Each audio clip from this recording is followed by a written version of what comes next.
Welcome. My name is Anastasia. I'm a space tech founder. And oh, hey, Mike. He's building some cool rockets. Sorry, launch vehicles. Okay. Um, yeah, but I moved to SF a year ago. Previously was in LA and Houston, developing space habitation. I got my master's in space architecture, which is the really rare thing. There's only 10 people graduate each year. So here today, I want to talk about not necessarily about space habitation, but more about how to actually figure out what to develop for space market, like how to even if you like want to do a startup or you want to do some funding mechanism, like what exactly can be the technology that would be the sexy one in the future. And I'm curious, you guys, could you shout like what you represent? Like, are you guys working in R&D or you like funding? Like, what were you guys interested particularly? Um, could you funding? Yeah, R&D. Okay, cool. Okay, interesting. All right. So I used to work. So just a little bit background. So I used to work at MIT Media Lab, developing self-assembling spacecraft and other far-fetched projects until I figured I wanted to really focus on commercializing space technologies.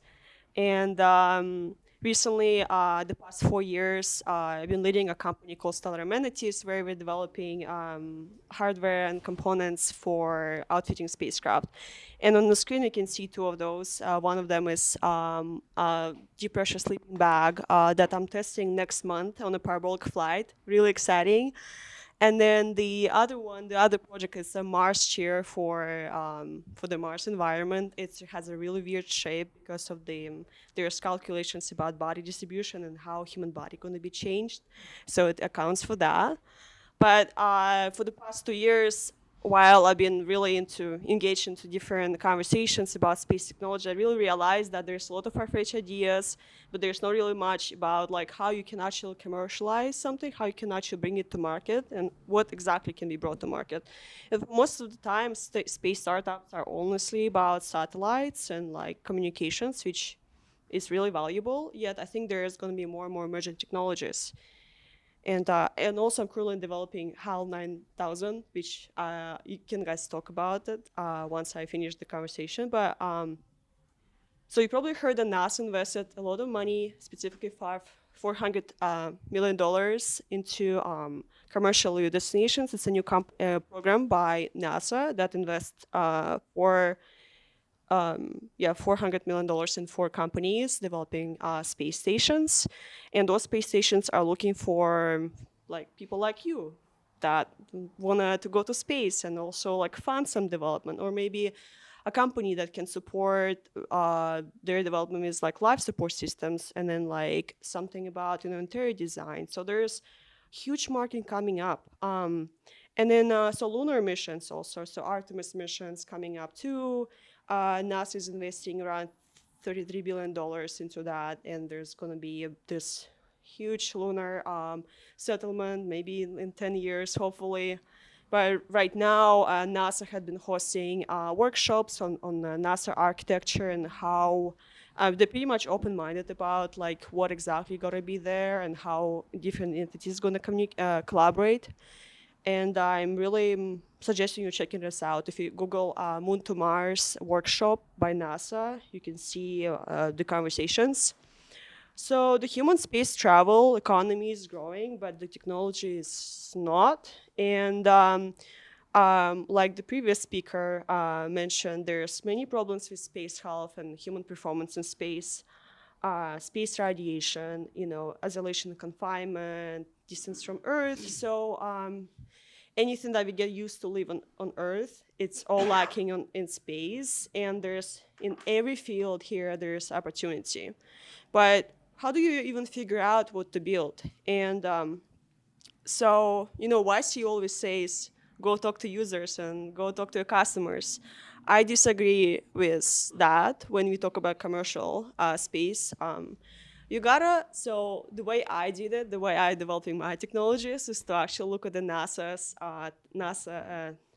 technology taxonomy document, which is this document. It's available online. And It's a 300 pages document describing what technology is going to exist and what technologies NASA needs for successful human exploration. And then you just kind of can pick it and then like, just work on this, which is really cool. And then so my most favorite resource is really looking at the Human Research Program roadmap.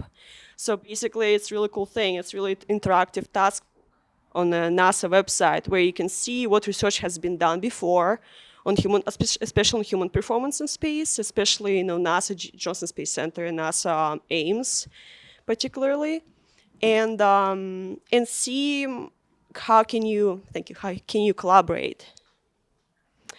And so with that, I want to say that there's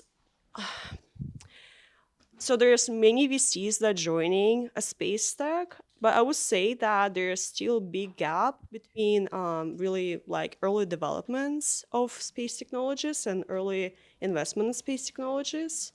And I believe that with this community, we can start these conversations about how can we come together and support those technologies. And especially in the R&D stage where there's so many unknown things. And let's see, if you have any questions, so like anything about human factors, I have a lot of material. It would be beyond 5 minutes, but we can chat. I can share more. I have a lot of resources about human performance in space. And here on the QR code, you can check out my website. I will be publishing a space market report in a month or so about the future of space technologies and what's in my opinion, the biggest opportunities are coming up. And also HAL 9000, very interesting stuff. Let's talk about it. Building a product based on HAL 9000. Thank you, guys. Thanks. One quick question. Yeah. Yes. I think one of the stats in your slides was 400 million this decade that NASA is investing. Seems like a pretty small amount. I was shocked to see that. Is that just is there like a private-public partnership or yeah? So those $400 million invested just last year into commercial LEO destinations. It's a program by NASA that specifically invests in commercial space companies, space stations, I mean.